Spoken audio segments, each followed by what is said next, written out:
Life Management Science Labs would like to acknowledge that we live and produce this podcast on the traditional lands of the Wurundjeri people. We'd also like to acknowledge the traditional owners of the lands of our listeners and our international colleagues. We'd like to pay our respects to their elders, past, present, and emerging.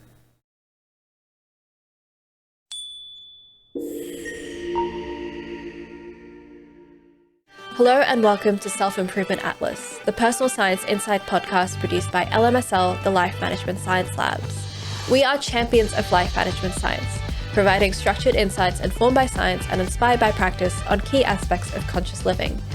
Each week, we bring you scientific and practical insights on each element with the expert knowledge of professionals in the field. I'm your host, Aditi Kutty. Let's get on with the show. Stuart Sidle, welcome to the show. It's such a pleasure to have you. It's a pleasure to be here. Thank you. Now, for those of you who don't know you, do you mind introducing yourselves to our audience? Hi, I'm Stuart Sidle. I'm an industrial organizational psychologist and a dean at Mercy College in New York, United States. Absolutely. And kind of what is your expertise kind of in the area of authority, which is kind of what our episode is about today?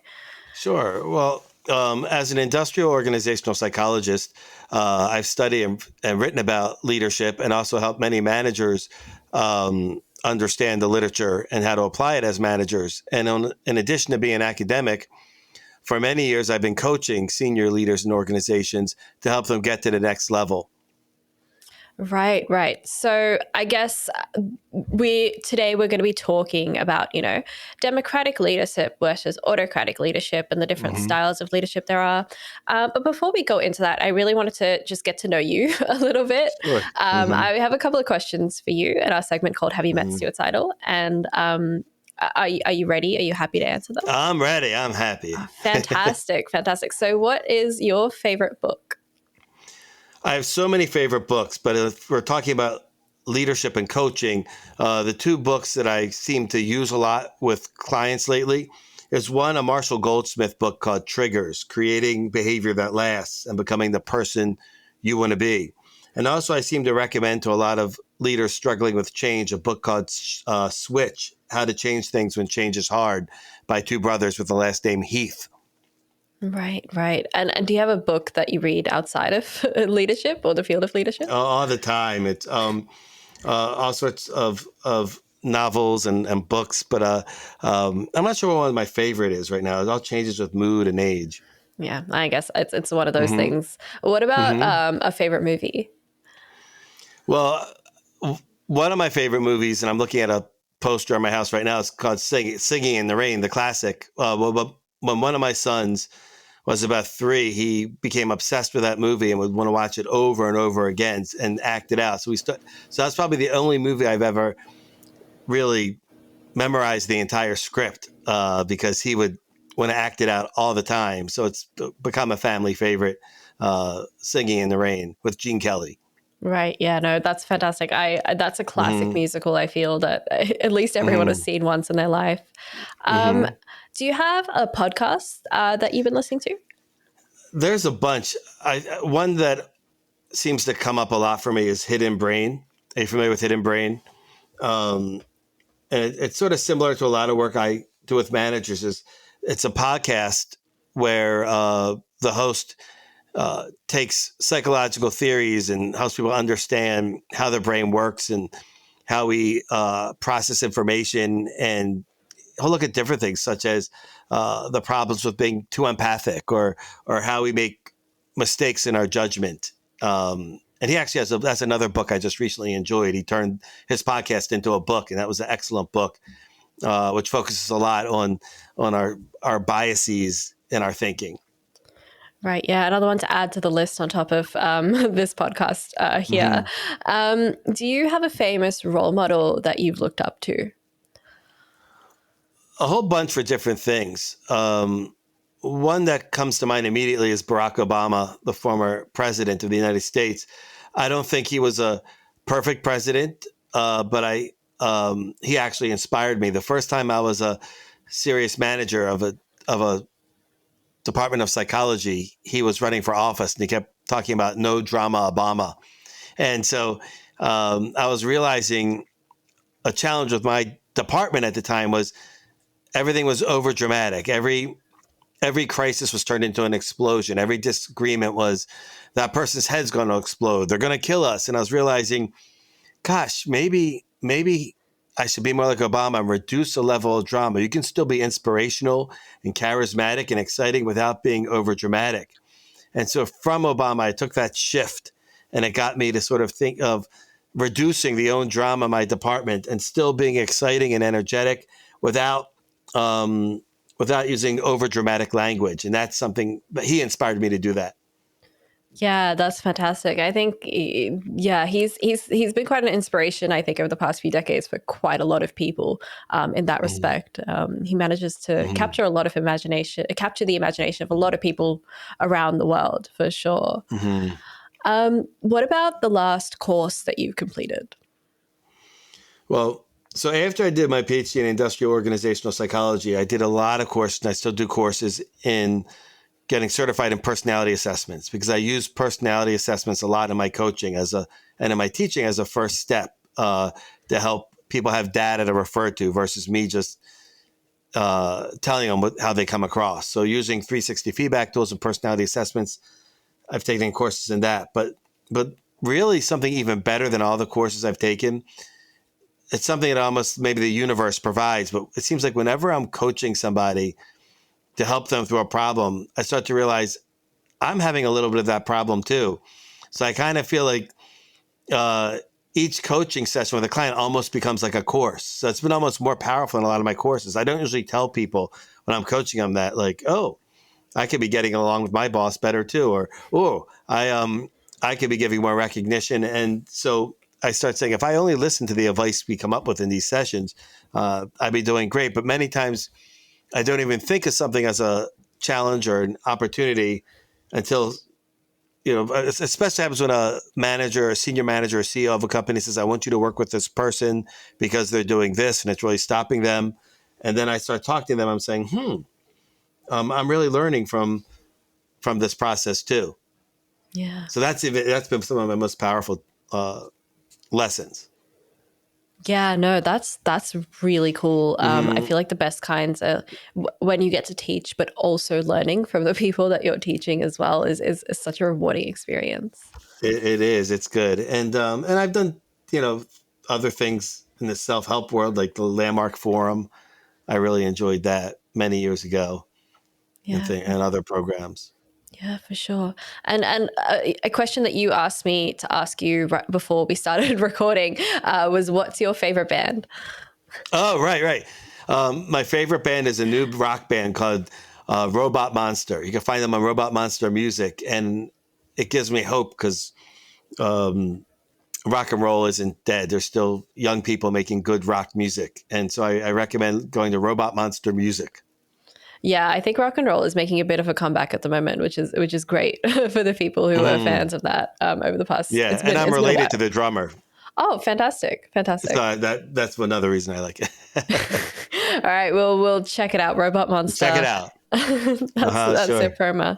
All right, so I guess that brings us to the end of that segment. Now that our audience has gotten to know you, let's talk a little bit about our topic for today, Sure. which is democratic versus autocratic leadership.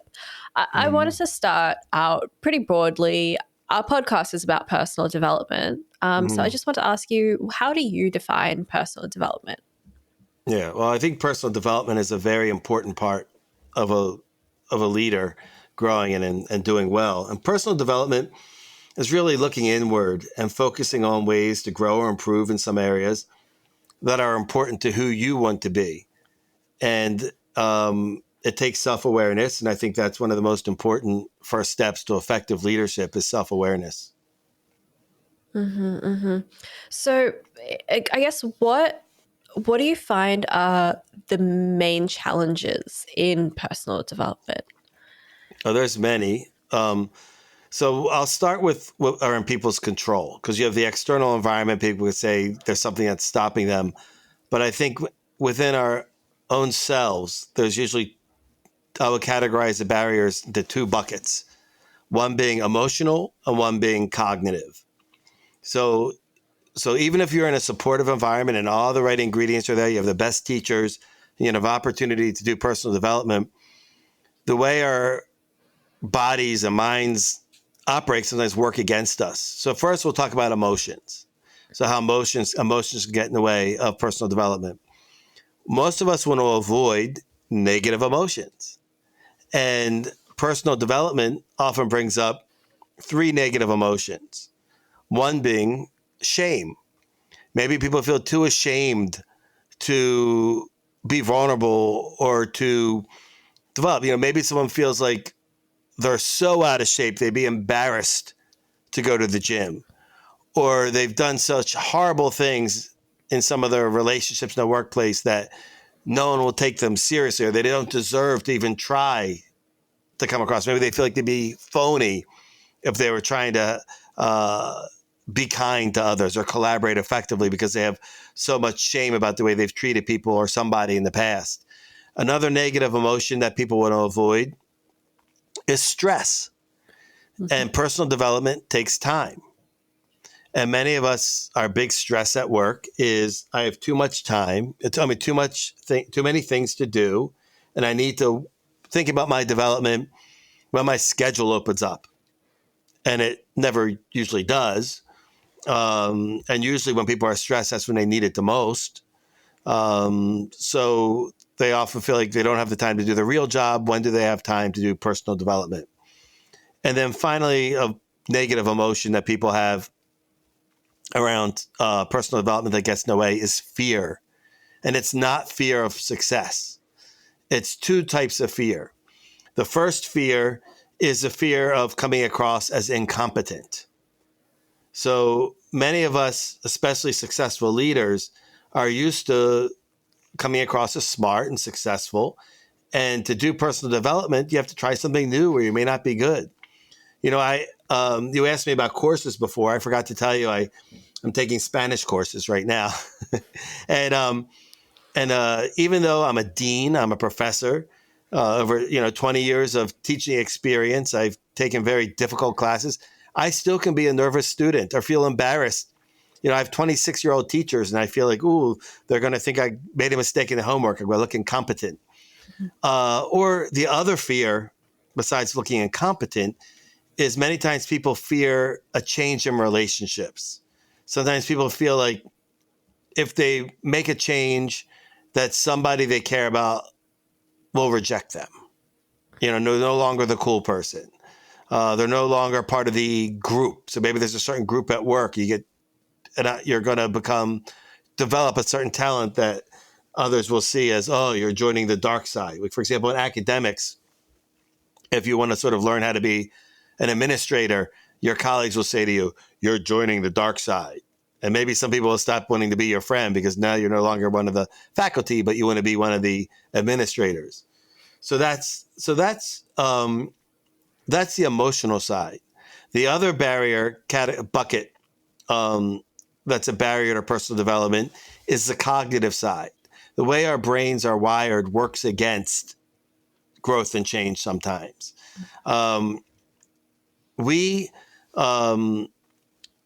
It's easier for us to operate on automatic pilot. Our attention span is a limited resource. And to grow and to learn and do a lot of new things, it takes a lot of attention. One of the reasons why people fail in personal development is they try to take on more than their attention span can handle. We tend to prefer to be an automatic pilot. Like when you're driving, it's nice when you can just tune out and just drive and listen to the radio and daydream. But if you're driving in bad weather or something like that and suddenly you have to pay attention constantly, it takes a lot more work. Yeah. And doing personal development means you have to pay attention to how you talk, how you're communicating, and all the things that you try to do on automatic pilot. But our sneaky habits, the things ingrained that we do on automatic, just pop up even if we don't mean to. So when we're not paying attention, those things that we learned when we were kids are going to come out very strong without any thought. Most of our habits that are even bad habits are so automatic, and they actually serve us. So the minute you feel stressed, maybe you bite your nails, or the minute you feel stressed, maybe you eat too much. And those don't require a lot of thought. If it takes thought maybe to do the new behavior, but the automatic papers just sneak up and they pop out, and we're funny that way. We're wired. That's why sometimes we're so automatic and mindless most of the time, which is much more comfortable than having to be awake and alert. We do funny things. You go to a restaurant and the server will say to you, "Enjoy your meal." And you say, "You too." You didn't mean to say you too, but it just popped out because you're supposed to say, you're not thinking. But when you have to think and fully engage, that takes attention, that takes work. And we're more wired to be an automatic pilot, so we don't have to use our attention, we can get things done. It would take us all day to have an open mind and be constantly learning. So we're wired cognitively to resist change. And I think those are probably two major barriers to personal development. And I feel like those buckets seem to intersect a lot. Like you were talking about, it's easy to be on autopilot, and I feel like that ties a little bit in with stress and how like we go into autopilot because we don't feel like we have the time or energy to spend that time thinking about what we're doing and being present and being aware. I feel, and the idea of needing to spend that time can cause us more stress. It's kind of like a cycle that kind of keeps Exactly. going. Yeah. Well, being an automatic pilot too, tuning out sometimes is a great coping mechanism. So you don't want to have to face self-awareness or see things you don't want to know. So it's easy just to tune out and be an automatic and not fully engage. It takes work to really, really listen, to question your assumptions, to communicate in a more purposeful way. And eventually those things become habits. But when it's new, it doesn't feel like a habit. It doesn't feel automatic, and it takes work, and it's a lot more stressful. And when you're stressed, you feel like you already have probably a lot on your mind. You're worried. You're trying to overcome a problem. I don't need to think about communicating perfectly or listening perfectly or whatever the barrier is. So the shortcuts can help us cope. Yeah, absolutely. So I guess, moving on, like kind of a bit more into our topic for the day. Hmm. What is leadership? How do you define it? Yeah. Well, I define it loosely, but basically influencing others toward the achievement of organizational goals or a vision. So when I'm talking about leadership versus management, I'm talking about how are you influencing people towards some broad goal or broad vision. But I don't think any definition is necessarily right or wrong. I think the important thing is to know how people are defining it. So let's say if you read an article on effective leadership, are they talking about influencing people towards goals or being a boss? Are they talking about over the long term or short term? There's so many psychology studies on leadership that take place in a laboratory over one task. And they say, see who was the most effective leader. And that's not really effective leadership. That's leader emergence and who emerges as a leader. But that's also very short term. So even though the findings could be from great studies could be helpful in some contexts, but it may be different than what you're looking for in terms of, let's say, how to be an effective senior manager as a leader, how to lead change over time, not just over 20 minutes. So when you read a study, read an article, how are they operationalizing or defining the term leadership? It's important to pay attention to. But I'm not one to argue. I do think leadership is different than, let's say, management. I think it's different than managing yourself. Some people say self-leadership. To me, when I'm talking about leadership, I'm talking about influencing people towards to an organizational goal, usually something they wouldn't do on their own or the same way unless you were there influencing them. Do you feel like there might be is there overlap between the two, between leadership and management, or Oh, yes. okay. Yes. Yes. So, first of all, someone can be a manager and not a leader because the role doesn't allow them to lead anyone. They just have the title manager, but maybe they're just managing, I don't know, a stack of books or something with no humans interaction. And then sometimes people aren't in authority roles. They don't have formal authorities, but they're still leaders. They're still influencing people in the organization towards a vision. So they are separate. But generally, the skill that many managers need to learn is leadership, because most people who become managers don't get the role because they excelled in leadership. They excelled as individual contributors. So typically, a first leadership position is given to you or offered to you because you were such a hard worker, you're so good at achievement, and you're so good at managing yourself, and you're confident, and people see, oh, you're a future leader. But leading yourself is different than leading others. And uh, working hard is different than leading others. And so an important distinction for people to learn is now you're driving results through others. So many times when I work with new leaders, their first struggle is they still want to do everything themselves. So if you're a high achieving person, you're used to your success coming from you and only you. And then as a leader, you have to get others, drive results through others and inspire others. And I've worked with many high achieving engineers, for example, that dread so much having to coach people or having to drive results through others. And they're such high achievers that they'll end up doing, they'd rather do the job of two people than ever sit down and have a coaching for better performance conversation or have to get up and, so someone could be in a position of management, but not showing leadership. And many times when managers are stressed, they just retreat to their functional specialty. A common stress reaction among managers is to just focus on what they're good at. So maybe it's doing the jobs, but not leading.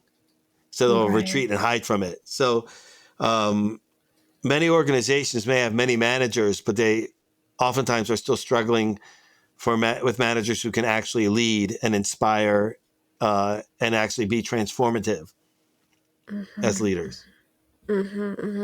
So I guess, are there different ways of being a leader? Oh, there's so many different ways to be a leader. There's different styles. There's different approaches. And it's not a one size fits all. So, we talked about, I know you want to talk about autocratic or democratic or transformational or transactional. So the more unique leader are the transformational leaders. And those are the leaders who get people to think about problems in a new way or highly charismatic. They lead through inspiration. They're more rare. Those are the ones, we talk about, Martin Luther King Jr. or Gandhi or people like that as transformational leaders. And then you have transactional leaders who are generally leading through exchange, rewards, punishment, management by exception, rules, formal authority, which are very different. But it's much harder to find transformational leaders. So I guess, so you've kind of listed, I guess you named 4 different types. Are they all in opposition to each other, or is there some amount of overlap between the 4 forms? I'm finding that to be effective, you really have to assess the situation. I've worked with many leaders who have said things to me like, so I do a lot of coaching around 360 feedback. Do you know what 360 feedback is? Where you do a survey. So you work with a leader, and a survey is sent out where they get feedback from their leader, their boss, several of their peers, and a large sampling of the direct reports. And it's done and the way direct reports is done in a safe way where you can't tell who gave what rating. And then the manager gets a report. And I've worked with many managers who say, that's interesting. I don't understand why my direct reports don't like my delegating here at my other company. They loved how I delegated, but it's situational. It's different cultures, different situations often call for different leadership. Now, people can be authentic and true to their values, but sometimes you have to shift between being a little more autocratic, being a little more democratic. Usually you don't want to go to one extreme or the other, but or maybe you're a naturally transformational person, but maybe a certain situation doesn't quite call for it at the moment. So sometimes asking yourself, what would be most helpful in this situation? What are you trying to create? How are you trying to have a positive impact on the organization today. And so sometimes if people are too wed to, I'm only this type of leader, I'm always democratic, I'm always autocratic, I'm always, I don't believe in having a vision, I don't believe in strategic planning. People who just sort of think they can only be one type, oftentimes can be ineffective because the type of tasks can be different, the situation can be changed, the emotions can be changed. Certain types of leadership work better when people are stressed or in crisis or an emergency. Mm-hmm. Um, so, um, I'm more of, and we can get more into definitions of democratic versus autocratic in a minute. But if I was trying to evacuate people from a building that was on fire, even though I tend to want to be in a democratic, inclusive leader, that may not be the time to take a vote Yeah. and to ask people what the best way is. You want to get people out quickly because it's an emergency. So there are times where certain styles of leadership could be, absurd. So you need to sort of look at the situation and see what's best. And you can still be true to your values and the goals of the organization and still adjust your style. So I always like the saying, be firm in principle, but flexible in practice.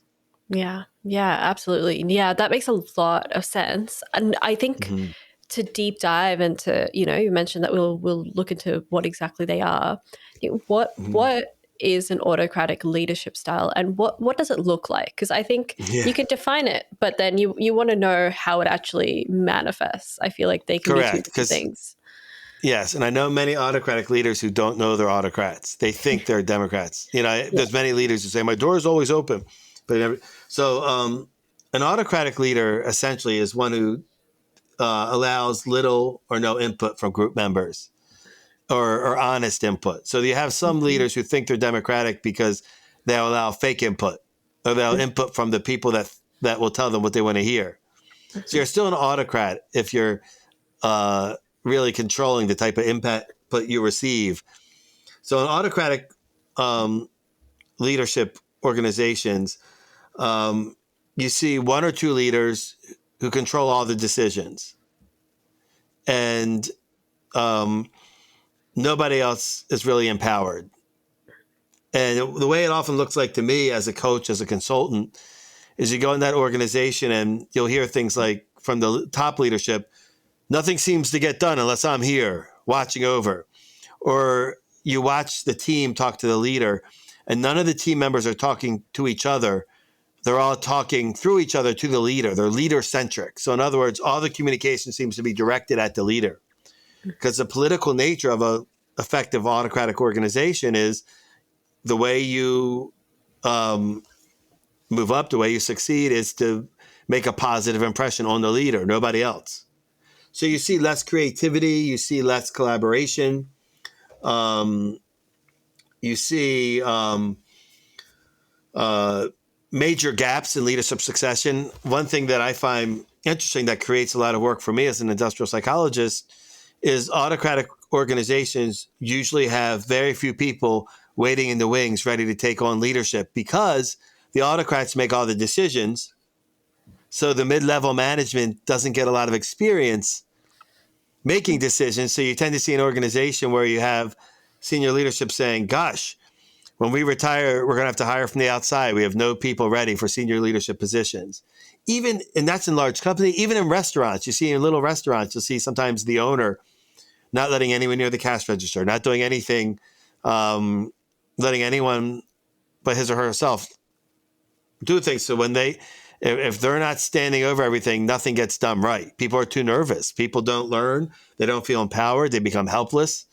So that's what you start to see. But also there's some benefits in autocratic organizations. There's often a little more predictability.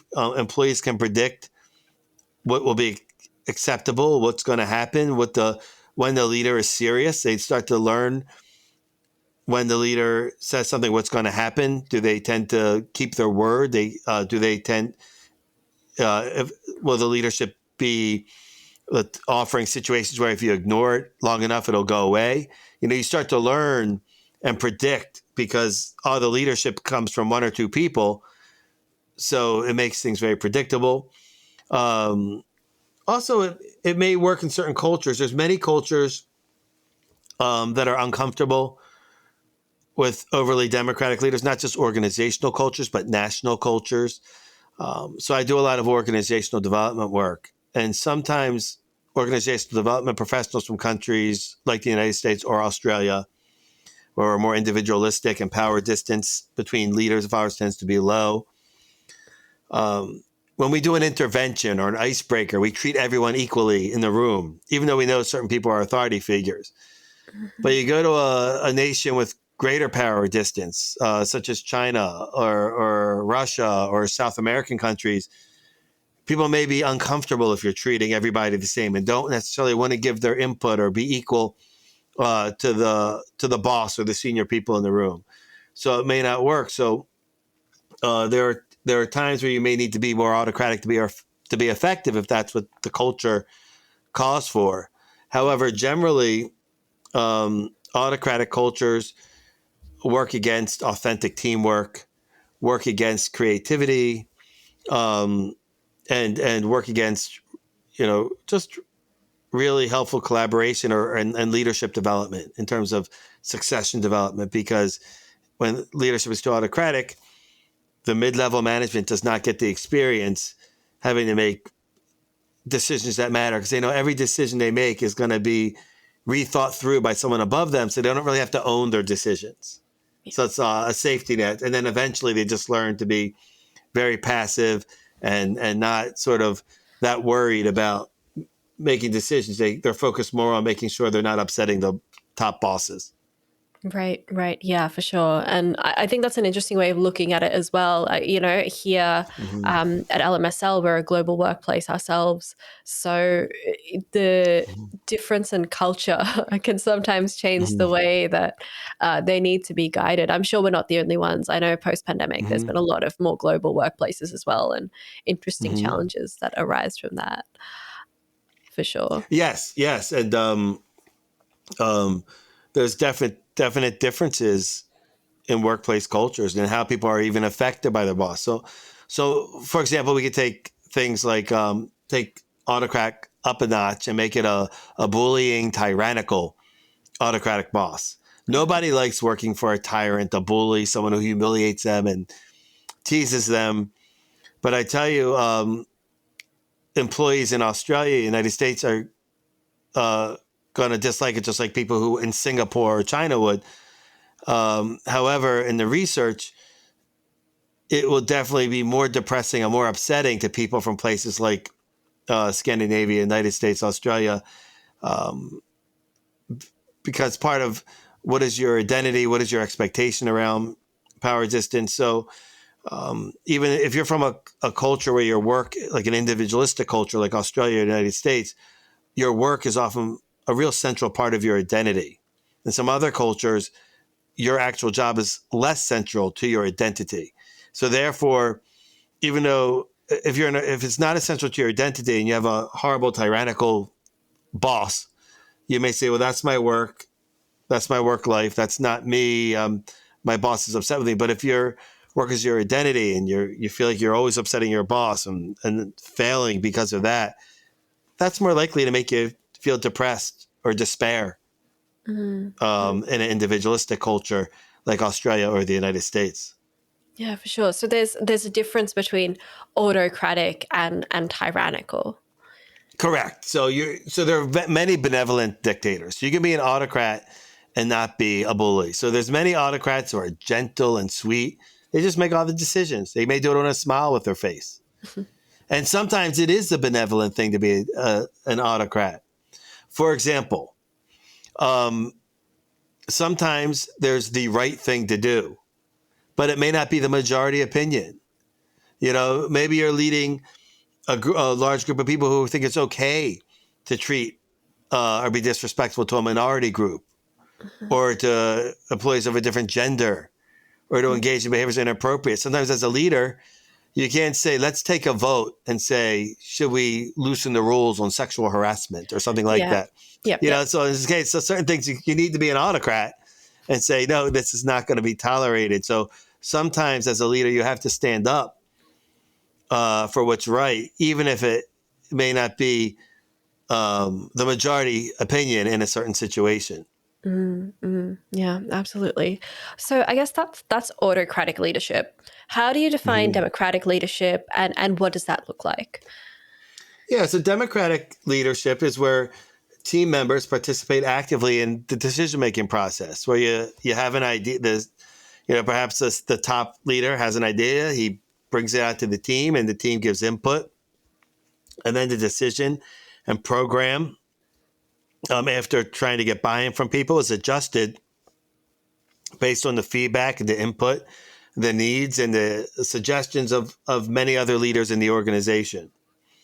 And also, in democratic organizations, people generally feel comfortable giving feedback and input so that it's the true input and not just what the leader wants to hear. So there's usually opportunities, things like employee surveys, where leaders can model democratic leadership. So the great leaders of many organizations who take a democratic approach will get feedback, and they'll express their gratitude to those who gave feedback and don't make people feel bad for giving feedback, and say how they want to change. So people see that their input matters. So there's fake democratic leaders who seek input and then nothing happens with it, and they still make the same decision. So people are like, this is just pretend. I'm not giving any input. But the truly more democratic organizations see where input really impacts decision making and choices and directions of the organization. And generally in democratic organizations, when people feel like they have some ownership and input, you tend to see a little more commitment, a little more buy-in versus just compliance. So compliance, people will do things when the leader's around, but they may not feel committed to it. But when people are part of the process or part of planting that garden, they tend to have more ownership. But don't get me wrong, sometimes democratic leadership can look messy in organizations. Sometimes democracy is a messy thing, and sometimes things are overly democratic. Sometimes an organization thins down a policy so much because it tries to be all things to all people. Or sometimes decisions that aren't that important, that don't need a lot of buy-in, shouldn't take that much time. You're trying to decide, what are you going to serve at the holiday party lunch? Do you really need to have hours and hours of discussion and input? And I'm worried that some people may be disappointed. So that can be a challenge. Sometimes the meetings just take too long if everything is democratic. So sometimes it's about picking, where you want to be democratic, or giving, sort of explaining why some things can be autocratic. Another thing interesting, when you look at a democratic organization or organization that leans on the democratic side of the spectrum in terms of leadership style, there's more motivation to build partnerships and collaboration. See, in an autocratic organization, everyone can hate you as long as the boss thinks you're a good person and a good employee. You'll get what you need. But in a democratic organization, you need to influence others to make sure people support your initiative. So there's a lot more of that kind of politicking. People may want to take each other out to lunch to build relationships. People may want to share their ideas in advance of a meeting to make sure they have the buy-in of others. So you'll see that type of political behavior, political campaigning in organizations. Universities are examples of very democratic organizations, typically, because it's built into the structure. So you often see faculty wanting to have other faculty on their side. So when there's a vote on a new policy or a new program, getting a program approved, they have allies. So that's a democratic type organization. And I guess just like there's kind of a toxic form of autocratic leadership, it kind of manifests within democratic leadership as that bureaucracy or an excess Correct. of bureaucracy within an it. excess, yes, or people mistaking democratic decision making and indecisiveness. So, and then also sometimes even the most authentic people can have difficulty talking about certain topics. So it may be hard to have a true input if certain people are in the room or they don't want to hurt people's feelings. So that could be a challenge. Also, sometimes, um, sometimes people don't have the information to make valid input. Mm-hmm. So, and sometimes they do. So generally, leaders thrive by taking a democratic style because if you're hiring right, you have experts under you who know things better than you do. So if I'm a leader and I have my HR person and my finance person, hopefully they are experts in that topic and they can give me input that I wouldn't know. Or even a hiring decision. Hiring a person is a puzzle, and different people could tell you different things they've observed about that person's performance. So that's for the helpful side of democratic. But many times, if you just bring in a large group and give everybody equal weight, sometimes certain people know nothing about a certain topic and they shouldn't be given equal weight or equal input to a discussion because they don't fully understand. Or maybe certain information is confidential. And so they're giving input, but they don't have the whole story because they didn't see certain information. Mm-hmm. I generally take a democratic style, but I've had to terminate people in organizations, let them go because of, let's say, they did some very disturbing behavior and are a danger.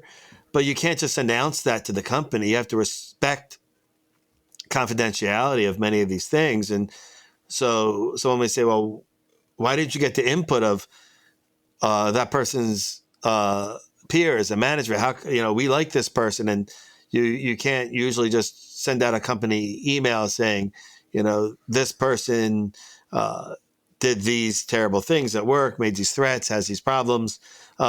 So people may want to give input on certain situations where they don't have all the information. But in many situations, the democratic style can really lead to better collaboration, better teamwork, and better creativity, Absolutely. I guess especially with mature that's, followers. yeah, for sure. Um, I guess that's kind of two styles. And you mentioned there's a lot more than just that, Mm-hmm. a lot more ways to be a leader. But Mm-hmm. I guess to culminate this segment, what is the best way to implement a good leadership style? Because I'm assuming it's not just one. Yeah, you need to think about and ask yourself,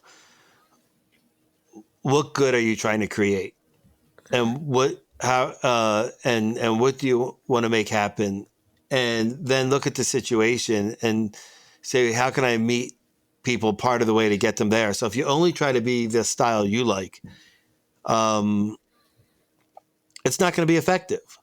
I remember when I was younger, if my parents were speaking to someone from a different country and who didn't speak English, they would just start saying things louder, Hmm. and it wouldn't help. They're Mm-hmm. doing the same thing, but just in a louder voice. Rather than recognizing they're not being understood, they keep doing the same thing. Many leaders think that if they're not getting it the first time, they'll just press down harder. But sometimes you have to adjust based on the style. What do people understand? So there's a few things you need to look at to adjust your style. What is the readiness and willingness of the followers? Do the followers want or care about doing a good job? How experienced are they? Um, so it's a very different. You may need to use a more telling style if you're trying to lead people that don't care about the organization or the work. Or maybe you're leading people who care a lot, but they're just very inexperienced and they need your help. There, it may be important for you to be both a teacher and a bit of a general. Or maybe you're leading people who are very capable, but just not confident yet. So there, what you need to do is maybe be more of a coach, a democratic coach, maybe someone sort of helping them generate insights, helping them make a choice, asking them good questions, not telling them what to do, being very democratic and saying, hey, what do you think? How are you feeling? Helping them understand why they're feeling unconfident about their situation. And then finally, if you're managing and leading people who are experts in their field more than you're a department chair of an academic department, you're a chief in a hospital of surgeons, you're leading people who've worked at the organization for a dozen years, perhaps a more delegating style where you set the goals, the big picture, ask people to check in and delegate. And delegating is a very effective style, very democratic, very delegating style. You here are the goals. You achieve it how you want, as long as you meet the requirements. Now, if you took a delegating style with people who don't want to be in the organization and don't know what they're doing, it's not going to be effective. And you may even make people very anxious. If you take a delegating style with people who aren't confident, they're going to say, I have an absent leader. I need help. But if you take a micromanaging, really autocratic style with leading experts in their field, and you're telling them exactly how to do their job and what's right and what's wrong and how to make every decision and where to spend every penny, they're going to be feeling very micromanaged and very frustrated and not want to stay if they have other options. So you really have to look at the capability and the readiness and the maturity of your followers. And the other thing you need to think about is the type of task. Is it a task that is about innovation and creativity? Or is it a pretty mundane task that there's not many ways to do it and it doesn't require a lot of thought? That is a different leadership style. And then finally, you need to think about the culture of the organization. So I'm a collaborative, democratic style leader naturally. But if I'm in a culture or organization where that would seem strange or people wouldn't accept it or feel uncomfortable, maybe I'd have to adjust a little bit. I wouldn't go completely to the autocratic side, but I'd just go a little bit more in that direction so that people feel comfortable and also are welcoming of the authority, and also so that I can work effectively with the other leaders in the organization. It's very hard to be a democratic leader in an organization where every other leader is a strict autocrat and the culture doesn't really support that. Yeah. Yeah. A lot of what you said kind of just lended to understanding the people that you work with. I think once you understand them well, it makes a lot of those other things easier. Exactly. So the number one, understanding the people, and also understanding the culture of the company and their history, and then also understanding the type of task. Is it and all sorts of leadership style questions or work questions. It really makes a difference regarding the type of task. So people say, is telecommuting okay? Is working remote okay?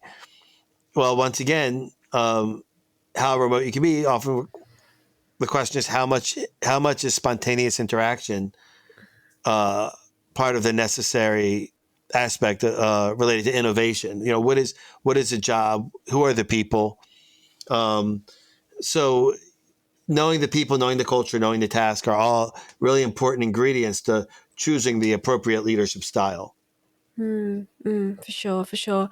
I want to now move on, I guess, or move forward with all of that information into our practice/habit experiment Oh, debrief. sure. That's a lot of really useful info, but I guess what's a practice that you've done, or perhaps that you've recommended to other people in your coaching business to improve your leadership skills? Yeah. So two things seem to come up a lot in my practice with coaching. First, I usually use personality assessments.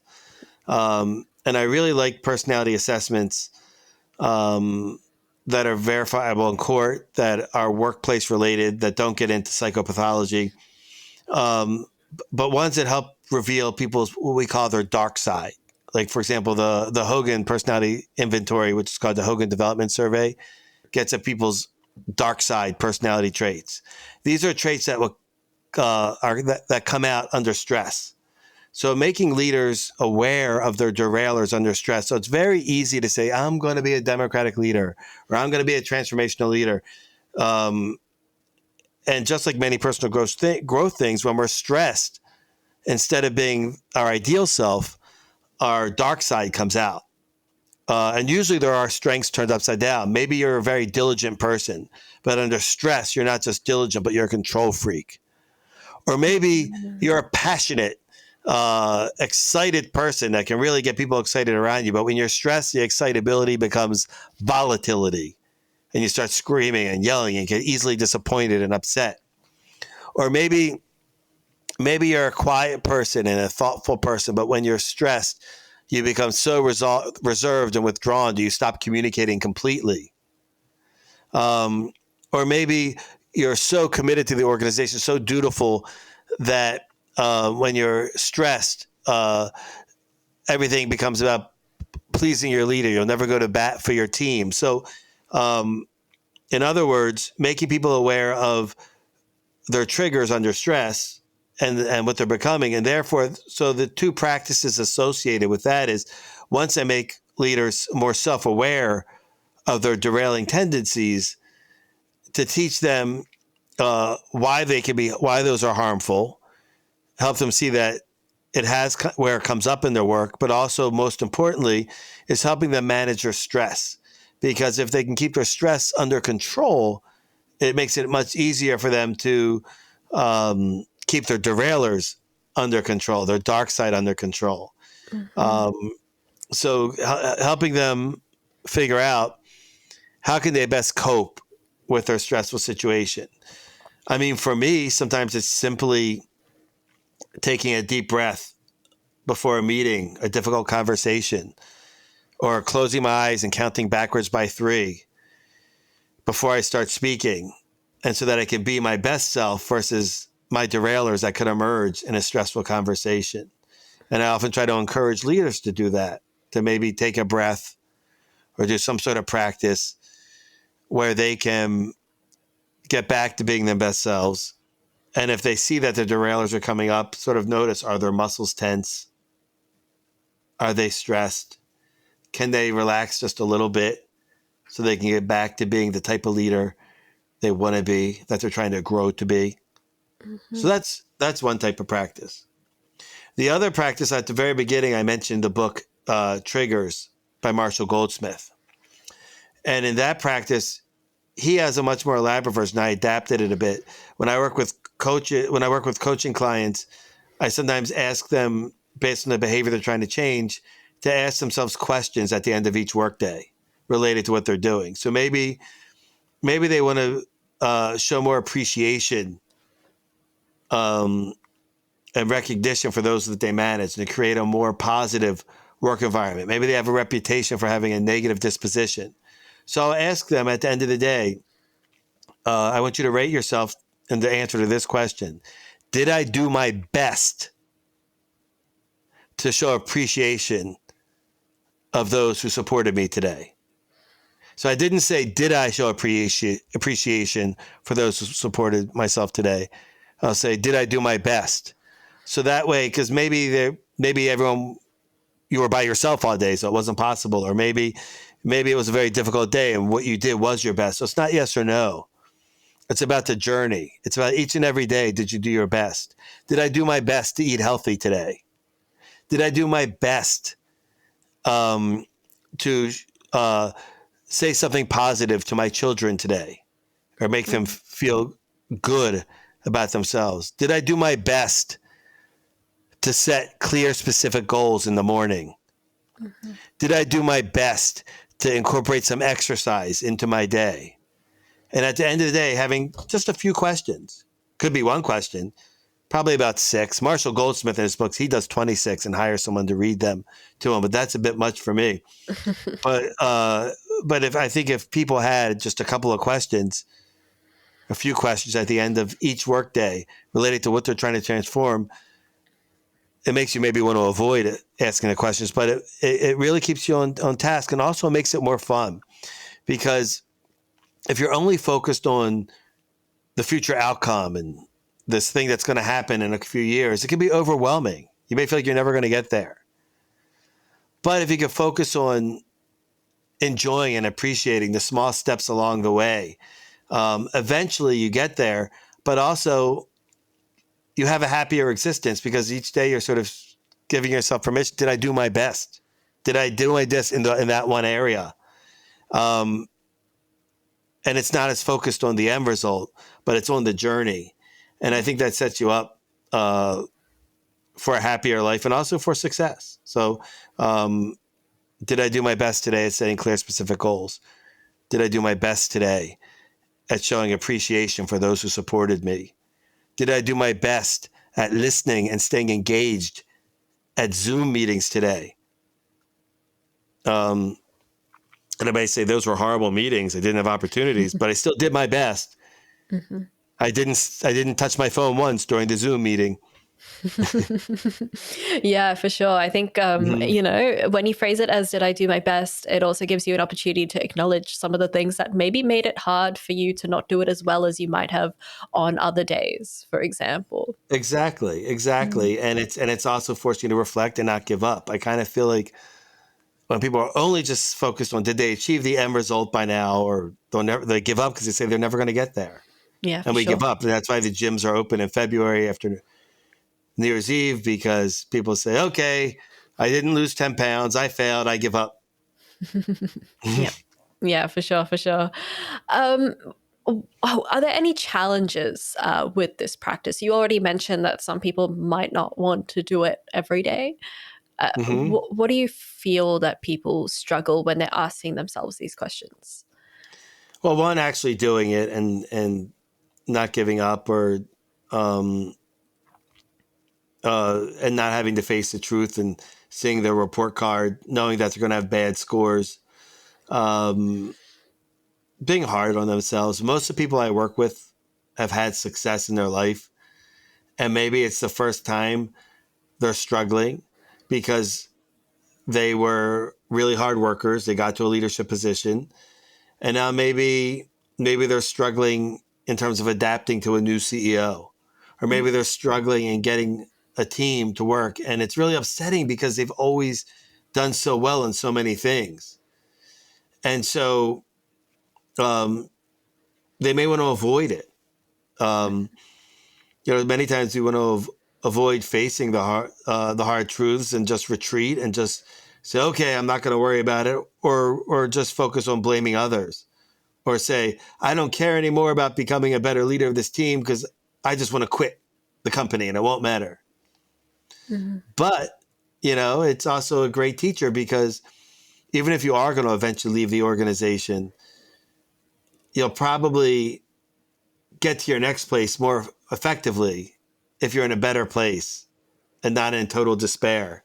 So if there's something you feel good about and you're preparing yourself for that next role, so you can still develop and for that next role, even if you're completely giving up hope at your current organization. If you're still growing and developing, it'll help you in your next role, and also you'll be a better job at landing that next role because you'll feel better about yourself, and that transmits in interviews and when you're networking and doing other things. Yeah, yeah, absolutely. I guess you already mentioned that this is something that you should do at the end of every work day. Mhm. Talking kind of the practical aspect of it, would you recommend people find a certain time to do it? And if so, what time? How do people find the time within their day to do it? What Thank have you you very much. recommended? Thank you very much for asking. Um, and this comes from another book I mentioned too, by Heath, the Switch: How to Change When Change is Hard. And one thing that they talk about is it's much easier to stick to a new ritual if you connect it to something you already do. Hmm. So for example, about 20 years ago, I started a ritual of before every shower, I do my push-ups. So I do push-ups all the time. So it becomes a ritual too. So push-ups and shower are always part of my routine. So when you say, should you do it at the end of the day? So it depends. Do you have a cup of tea every night at a certain time? Well, that could be a time for you to reflect on the question. Um, do you have a time after you walk the dog? Whatever, a certain thing you do at a certain time every night is the best way to incorporate a new habit, is when it's connected to an existing habit already. And then you're less likely to forget about it. The other option, which is more expensive and maybe more scary, would be to have someone call you every night, like Marshall Goldsmith does, and asks you. He gets asked those 26 questions that he has, and gets scored. But many people don't want to have to pay someone to call them every single night to go through that. But that's another option if you wanted to do that. You know, but I'm sure now with artificial intelligence and all those other things, maybe there's ways to automate it Maybe. and get it. But that's some advice I have. Yeah, maybe there's a robot accountability friend somewhere out there that you can help that can help Exactly. you out. For sure. Exactly. Exactly. Would you recommend this practice to everyone, or are there perhaps groups of people that this might not work for? Well, I recommend it for people who are really committed to incorporating some changes or new habits into their behavior. So, and who really want to live their best life, who feel like they want to be a person they aspire to be. They want to make a change. But yes, if you're not committed to that, it wouldn't make sense. So you have to really want to be someone who wants to grow and develop. I've worked with many mid-level managers who say things like, I know who I am, I'm not going to change, or you can't go. So it really works best with people who see growth and development as a journey. And most of the best leaders I've ever worked with are people who believe that they can grow and develop, that everything's not fixed. They have that growth mindset where they feel like it's not fixed. Maybe they were bad at learning foreign languages, or maybe they were bad at math, but it doesn't mean that they'll always be that they can't learn that maybe they just need to learn it in a different way, or have a different type of class. So people with a growth mindset who are dedicated, that these type of practices work better for. It's much harder to do personal development practices with people who aren't committed to change, or who see themselves in a very fixed manner, who don't believe that anything could change their behavior, who don't see that that they can have any control over shaping their environment or who they are. I mean, there's certain things that are out of our control and certain things that are in our control, but generally it's for people who believe that they can have some impact on their destiny, on their career, on their leadership, on others. Absolutely. Well, I think that's really, really useful to wrap up that segment. There's a lot there that I think our audience can take away and use in their own lives. So thank you very much for that. Well, thank you. I might move on now to our open mic segment, where I let you have like a mini TED talk for a few minutes about whatever you would like. Was there something you wanted to chat about today? Yeah, I don't need to have a whole TED talk, but I guess we were talking about personal growth and leadership. And so when I'm not a leadership coach, I'm a dean at a college. And I see so many opportunities for faculty members and even high school teachers to incorporate some of these principles of personal growth and leadership development into their classes without even adding much to the curriculum. By just the way they ask questions and the way they give feedback, they can shape a growth mindset in their students. They can help their students reflect on their learning and see that they can grow and develop. So there's so many opportunities for faculty members, for high school teachers, for elementary school teachers to help sort of shape a person so that they're more likely to develop into a better leader, or more likely to succeed or be open to personal development because they've a growth mindset was established, or they had a teacher that got them to reflect on what they do. So you have students that went to do, let's say, study abroad, and you ask them how it was. It was awesome. That's not enough. You want to teach them to reflect. What did they learn? Who did they meet? How will this help them? Get them to really reflect on the experience. Get them to learn beyond just what happens in the classroom. When students do poorly on an exam, instead of just having them think, are they good at something or bad at something? Do they ever reflect on their strategy for how they studied? Perhaps it's not that they're bad at math or bad at learning foreign language. Perhaps the approach they're using is not effective for them. So perhaps they need to change their style. Perhaps they need to change the way they learn. Is it through videos, through group learning? Perhaps they need to calm their anxiety while they're learning. So as educators, everything I'm doing with companies to help leaders develop, we could start earlier and help people develop a growth mindset, become more aware of how they learn, and be more prone to seek out self-awareness so that they can be the type of person they want and have the type of life they hope to have. We have so many opportunities to be the person we hope to be. And hopefully we don't wait till we were on our deathbeds, and hopefully it doesn't come to our 90s or 100 to say what kind of, if only I did more of this, or I shouldn't have done so much of that you can change who you are and what kind of life you're having in so many different ways, maybe not every way. But you, as a leader, you can make your organization better than it is. You can have more impact than you're having. You can do better with yourself. You can be happier by taking a mindset that's focused on growth, that welcomes self-awareness, that is aligned with your values and how you're happy. And I think teachers and professors can really lay the foundation for that, and parents too, by the way they give feedback in school, by the way they ask questions, and by helping students recognize that who they are or how they're doing is not always fixed, that it's malleable and changeable, and by helping them see that they're learning more than they think they're learning, by getting them to reflect on experiences in a deep manner. Absolutely. So that's my mini TED Talk. No, I love that. That's so beautifully put. Thank you so much for sharing that with us. Stuart, where can our audience find you?